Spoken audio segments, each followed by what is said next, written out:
네, 회원님 안녕하십니까. 저는 유튜브에서 안종현 경매 TV를 운영하고 있는 안종현입니다. 회원님이 네이버 지식인에다가 그 제천지원 내 물건이네요. 제천시 왕암동에 수자하는 25평형 아파트에 대해 경매 물건입니다. 질의를 하셨고, 이에 저는 그 영상물로 제작을 해드려서 답변을 드리겠습니다. 그런데 미리 말씀드립니다만 아마 경매 청보지가 이제 노출될 겁니다. 근데 이 부분이 우리 회원님한테 대단히 불편하시다 그러면요, 밑에다 댓글 달아주시면요, 제가 즉시 이 답변글을 삭제해 드릴 것을 약속드리면서, 우리 회원님이 먼저 질의하신 내용을 보니까 말이죠, 아파트 경매 물건이네요.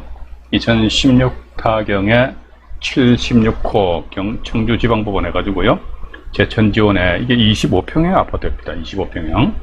25평형 아파트인데 10층에 되어 있고요. 안전한 물건인지, 제가 조금 전에 경매 정보지를 보니까 그렇게 큰 문제는 없어요. 또 경매시 주의할 점은 무엇이 있나? 이것도 크게 없는 것 같아요. 1회시니까 1차, 이번에 이거 1차 10월 8일이 1차 매각기일이더라고요. 근데 보니까 1차 최저 가격보다는 매매 거래되는 금액이 한 2천만 원 더 높게 형성되어 있기 때문에 현장 가셔가지고 한 번 더 최종 확인 사살하는 겸 해가지고요, 시세 조사를 한 번 더 해보시는 것이 어떻겠는가 하는 그런 생각을 가지게 되고, 네 번째 보니까 전입이 안 된 세입자, 이 본건에 보니까 박모 씨라는 분이 세대 열람 내역서를 보여드리겠습니다만은 아무도 없어요. 그런데 이게 집행관의 조사에 의하면 박모 씨라는 사람이 뭐 점유하고 있다 이렇게 나와 있는데요. 전입이 안 된 세입자나 소유자가 살고 있다면 명도 소송하는 비용, 이거 명도 소송이 아니라 인도명의 신청입니다. 인도명의 신청이기 때문에 직접 하시게 되면요, 채 뭐 한 2, 3만 원밖에 안 들어요. 근데 이거 만약에 잔금 대출을 뽑는다 하게 되면요, 대출을 해주는 그 금융기관에서 자기네들이 지정하는 법무사로 하여금 소유권이 촉탁등기 하면서 동시에 인도명 신청도 하면은 뭐 약간의 비용을 받지 않을까 하는 그런 생각이 드는데, 절차는 쉬운지요? 이게 절차는 쉬워요. 그런데 그 명도 당사자가 과연 어떻게 나오느냐, 이게 문제거든요. 근데 저는 과거에 제 경험으로는요, 제가 낙찰을 받았습니다. 저는 뭐 지금까지 뭐 많은 건수 낙찰을 받지는 않았습니다. 그래, 낙찰 받으면은 이 컨설팅업자다가 의뢰를 안 하고, 낙찰 받고 나서 대금 납부하면은 저 앞으로 소유권자는 등기를 한단 말이죠. 그 등기부 한 번 가지고 가요. 현장 가보니까 누가 있네요. 그럼 누구시오 해가지고, 누구다 그러면 이게 내 집인데 왜 있느냐, 이러다가 서로 그 약간의 말다툼이 있을 수 있어요. 저 같은 게 112 신고해버립니다. 해가지고 남의 집은 말이야, 누가 돌아 살고 있다 하면요, 112에서 적방 나옵니다. 나오면 112에 나온 그 경찰관들이, 이건 제가 과거에 명도를 하기 위한 하나의 방편으로 써먹었던 얘기 때문에, 뭐 당신 누구냐 뭐 어쩌고저쩌고 하면서, 그렇다면 이런 경우는 법률적인 절차를 밟아서 집행을 하라라고 그 경찰관이 저한테 그런 얘기 하더라고요. 그럼 두 번째, 경매방해죄죠, 그죠? 경매방해죄를 해가지고 경찰서라든지 검찰, 이런 민원실에다가요, 탄원서를 제출하십시오. 고소하지 마시고요. 경매방해를 해가지고, 내가 이 물건 낙찰받았는데요, 저 사람이 매도 며칠 날 해가지고, 나가달라고 그랬는데 나가지 않아가지고, 완전한 소유권 행사를 하지 못하고 있습니다. 따라서 경매를 방해하는 것으로, 사료대원이 조사를 해주시기 바랍니다. 이런 식으로 저는 뭐 경매 방해죄까지 가진 않았어요. 그래서 이제 경찰관 부르고 그 다음에 다시 만나니까 그 다음부터 그 사람들이 조금 부드럽게 나오더라고요. 그래서 이제 뭐 적정한 선임, 이사비용 해가지고 돈 100만 원 주고 내보낸 걸로 기억이 납니다. 어쨌든 이 본건에 있어서 경매 청보지를 보면서 다시 한 번 더 말씀드리도록 할게요. 이게 본 사건이잖아요, 그죠? 이게 보시면은 이제 한번 좀 크게 될게요. 청주지방법원 제천지원의 2021타경에 76호 임의경매 사건이고요. 충청북도 제천시 왕암동에 소재는 왕암 호화루 드림 103동 1005호인가요? 이게 돼 있고, 그 다음에 뭐 이게 다세대로 나와 있는데, 이 다세대가 아니고 아파트인데 말이죠, 이게. 그죠? 이게 여기 보시면 다세대로 이렇게 나와 있단 말이죠. 어쨌든 봐가지고요, 다세대는 아니죠. 이게 아파트, 이게 층수가 상당히 고층인데 이게 다세대 일리가 있겠습니까? 전액 면적이 18.23평이거든요. 이게 아마 25평이다라는 말씀드렸고, 내가 조금 전에 말씀드렸습니까? 이번 건에 2021년 10월 8일 날에 1억 6,200만 원이거든요. 25평형인데. 25평형인데 1억 6,200만 원인데, 요거 현재 거래되는 그 가격을 한번 보여드릴게요. 도표를 해가지고. 거래되는 가격이 여기 어디 있느냐 하면 여기 나옵니다. 여기 이제 왕암동의 제천과로 드림 25평형입니다. 최근 실거래 기준 1개월 평균치에 가지고 1억 건 2억 원에 육박합니다. 또 그리고 이 본건 아파트의 가격 그래프를 보니까 보십시오. 우상향이죠, 그죠? 우상향이잖아요, 이게. 이게 왜 제가 여기다 우상향 이렇게 말씀드리냐면요. 우리 회원님이 이번 낙찰 받았어요, 그죠? 받고 나서 그 점유하는 사람에 대해 가지고 명도 집행하고 뭐 이렇게 한 빠르면 한 2, 3개월은 끝나고 좀 뭐 길어도 한 5, 6개월 정도 걸려요.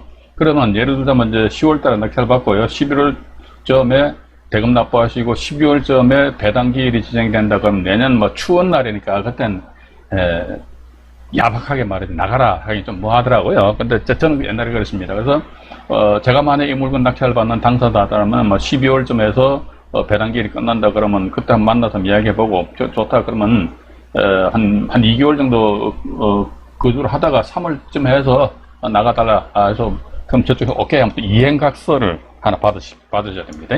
이행각서 무슨 이행각서 3월 달에 나간다는 이행각서를 만약에 이걸 이행하지 않으면 난 민사 형사상의 모든 책임을 부담하겠다 이런 식으로 해가지고요 이행각서를 하나 받으시는 것도 괜찮지 않느냐. 그러면 2021년 예를 들어 10월 8일 날 이제 입찰 들어가서 낙찰 받으신단 말이죠. 그러면 명도하고 이것저것 하면 한 6개월 정도 되면요 11, 12, 1, 2, 3, 4 내년 한 3월 달 내지 한 4월 달쯤 되면 아마 또 이게 이렇게 가격이 올라가 버린다고요. 그래서 우상향이니까 그럼 2억짜리가 아마 또 이제 2억 천이 될 수도 있고 2억 2천이 될 수도 있고 물론 미래에 대한 가치 평가는요 아무도 모릅니다. 그런데 대체적으로 이 동네 아파트 가격의 변동 추세를 보니까 그래프를 보니까 우상향이 되라. 그래서 앞으로 미래에도 우상향으로 해서 가격이 상승되지 않겠느냐. 일단 그렇게 이제 보여지는 것이지요. 다시 경매정보지를 보시겠습니다. 물건이 아까 회원님 말씀드린 안전한가 보니까 이제 근본에 이제 먼저 이것부터 말씀드릴게요. 그건 2억 원대 선에서 거래가 되니까 1억 6,200만 원이다. 근데 어떻게 될 것인가? 입찰 들어가야죠. 제가 이 제천 쪽에 거주하는 사람이다. 실제 내 실거주를 하겠다 그러면요. 이거 당연히 입찰 들어가셔야 됩니다. 이거 제가 우리 회원님한테 입찰을 부추기는 게 절대로 아닙니다. 왜냐면 요즘 같은 경우 아파트뿐만 아니라 경매는요. 어느 정도 조금 괜찮다 그러면요 시세에 준하는 금액은 낙찰되곤 합니다. 서울 쪽은. 그럼 물론 충청북도 제천이니까 뭐 시세대로 다 이제 입찰 들어가지는 않겠지요, 그죠? 일단 저 같으면 이거 1차 기회를 해가지고 입찰 들어가는데 단 뭐다 제가 조금 전에 가격표를 보여드렸는데 이 동네 부동산 중개업소 가십시오. 반드시 가셔가지고요 25평형인데 본건도 보니까 아파트가 단지가 이렇게 배치되어 있어요. 이렇게 배치되어 있는데 여기 1호, 2호, 3호, 4호, 여기 5호입니다. 여기 본건이에요. 1, 2, 3, 4호는 남향인데 5호는 보니까 서향으로 되어 있어요. 요런 것도 약간의 매매 가격에 미치는 영향이 약간 있을 수는 있거든요. 그런 것들만 감안하셔가지고 현장 가서 답을 반드시 구하십시오. 구하시고 밑으로 잠깐 내려가서 보도록 하겠습니다. 과연 이게 안전한가 보니까 이게 보면 뭐 권리 관계는 뭐 특별한 뭔가 없어요. 봐가지고 아파트 같은 권리 분석할 필요도 없습니다. 소유권 이전하고 건전한권자 법인 같은데요. 법인에서 이랬듯이 임의경매 신청했잖아요. 아주 간단하거든요. 그리고 나서 박모 씨라는 분이 임차인으로 있는 듯 한 것 같은데 말이죠. 이게 요 본건 관련된 세대 열람 내역서를 잠깐 회원님한테 보여드리도록 하겠습니다. 본건이 참고로 보시면요. 왕암화루 드림 103동 1005호죠. 103동 1005호입니다. 103동 1005호 여기 이제 세대 열람 내역입니다. 좀 더 확대해 드릴게요. 여기 쭉 보시게 되면요. 축소하게 여기 보시게 되면은 103동 1005호 이렇게 나와 있습니다. 그리고 나 전입 세대 열람 내역인데 이 주소지상에 보면 해당 주소에 세대주가 존재하지 않으면 이렇게 나와 있죠. 그럼에도 불구하고 우리 회원님 입찰 들어가기 직전에는 아직도 날짜 여유가 좀 안 있습니까? 회원님 사시는 동네 주민센터 가셔가지고 이것도 경매정보자만 가져가시면 됩니다. 신분 정도 참 추가로 가져가시고 해서 이제 세대 열람을 신청하시게 되면은 아마 이제 발급받으실 수가 있습니다. 그런데 참고로 세대 열람은 두 가지로 해서 발급받아 보십시오. 첫 번째, 왜냐면 이게 주소가 보면요, 도로명 주소가 있어요. 그죠? 또 뭐 어떤 게 있습니까? 집원 주소가 있습니다. 근데 본건 같은 경우 제천시 바이오밸리 17이죠. 이게 도로명 주소잖아요. 집원 주소는 이게 표시가 안 되어 있거든요. 근데 도로명 주소상에는 세대주가 존재하지 않는 것으로 나와 있는데, 집원 주소상에는 세대주가 존재하는 걸로 나타나 있을 수도 있어요. 그렇기 때문에 이게 비용 얼마 안 합니다.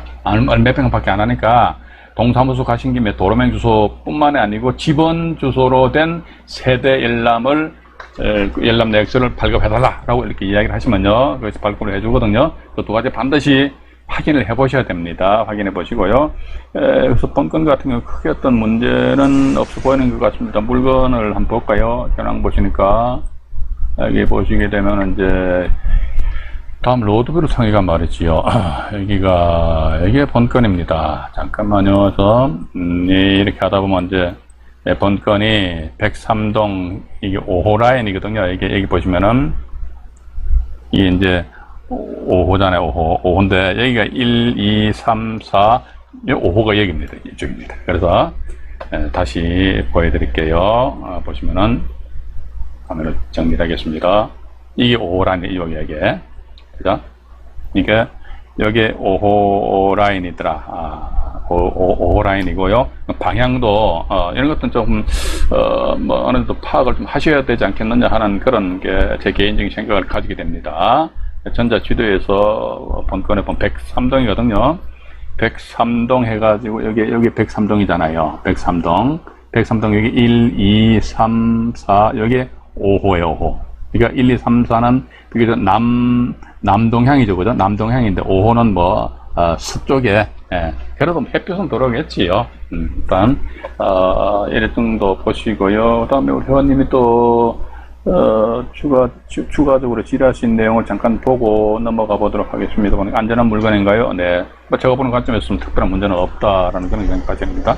법원 경매 너무 어렵게 생각하지 마십시오. 컨설팅 하시는 분들은 말이죠, 그냥 법원 경매 되게 어렵다, 무섭다, 막 이렇게 해가지고요, 컨설팅을 의뢰를 하게끔 하더라고요. 저는 그거 상당히 좀 바람직스럽지 못하다는 그런 생각을 가지게 됩니다. 경매 시 주의할 점은 무엇이 있나요? 봐가지고 아파트니까 혹시 모르니까 관리사무소 가셔가지고요, 관리비 있잖아요, 관리비. 관리비가 체납되는 그런 경우도 없지 않아 있을 수 있습니다. 그러면요, 체납된 관리비가 얼마인지 이거 물어보시고, 왜냐면요, 관리비 중에서도 공용부분 관리비 3년치입니다. 그것은 낙찰자가 부담을 하게 되어 있습니다. 그러면서 더불어 나아가가지고요, 이 관리비를 납부하는 주체가 누구냐, 그죠? 관리비를 누가 납부하느냐 말이지. 그걸 한번 물어보시란 말이죠. 근데 가보니까 관리비에 글쎄, 봐가지고 전용 부분도 거의 가스도 사용 안 해. 그러면 거기 사람은 안 사는 걸로 일단 그걸 보시면 된다는 것이 있죠. 그죠? 그렇게 보시면서, 만약에 관리비 체납된 부분에 대해서 물어보는데, 관리사무소에서 틱틱거린단 말이죠. 그럼 오히려 우리 회원님이 과감 지르셔야 됩니다. 왜냐면 이게 내가 낙찰받게 되면은, 관리비를 낙찰자에 내가 부담하게 돼 있는데, 왜 나한테 그걸 정보를 안 가르쳐 주냐, 그게 무슨 개인정보냐 말이냐면서, 이런 식으로 이제 항변을 하셔도 되지 않느냐 하는 그런 생각을 가지게 됩니다. 1차 매각기일이죠. 10월 8일날 경매해도 아무런 문제가 없나요? 글쎄, 매매 금액이 최소한 1억 9천만 원 이상 상회하는데, 본건에 1차 감정가액 1억 6천 2백만 원이지 않습니까? 그건 한 3천만 원 정도 차이가 난단 말이죠. 그죠? 그럼 과연 이랬을 적에는 이 날짜 입찰 들어가야 될 것이, 만약에 우리 회원님이 입찰 안 들어가시더라도 다른 분들이 분명히 입찰 들어가실 것이다, 그렇게 보고 있습니다. 전입이 안 된 세입자나 소유자가 살고 있다면 명도 소송 또는 비용, 이건 아까 제가 말씀 안 드렸습니까? 비용은 봐가지고 인도명령 신청입니다. 낙찰자에게 대항할 수 있는 사인이었기 때문에 인도명령 신청에 따른 어떤 비용, 그렇게 큰 비용은 안 들어가고요. 집행에 따른, 최악의 경우 집행에 따른 거기 점유자가 있다 그러면 집행 비용 하게 되면 보통 한 150대에서 200 정도 이렇게 평균적으로 그렇게 보시면 돼요. 본건은 25평이니까 더 적을 수도 있습니다. 그런데 제가 조금 전에 말씀 안 드렸습니까? 점유자가 있다 했을 때 그 사람한테 이사비용적 한 돈 100 정도 준다는 이유가 뭐냐 하니까, 집행할 적에 집행 비용이 100만 원 이상 들어가거든요. 집행해가지고 집행관한테 돈 주느니 차라리 점유자한테 주어서 조용히 내보내는 게 좋지 않겠느냐, 그런 의미에서 말씀드린 것입니다. 어쨌든 부동산 경매, 저는 그렇게 봅니다. 그렇게 어려운 것도 아닙니다. 기본적인 사항을 우리가 체크내 점검하신다고 한 문제는 없지 않겠느냐 하는 그런 생각을 가지게 하는 물건이거든요. 그래서 또 참고로 저는 아마 모두에도 말씀드렸습니다만 유튜브에서 안종현 경매 TV를 언제 운영을 하고 있고요. 그리고 매주 수요일과 금요일입니다. 수요일과 금요일 저녁 8시지요. 경매 라이브 방송을 진행을 하고 있습니다.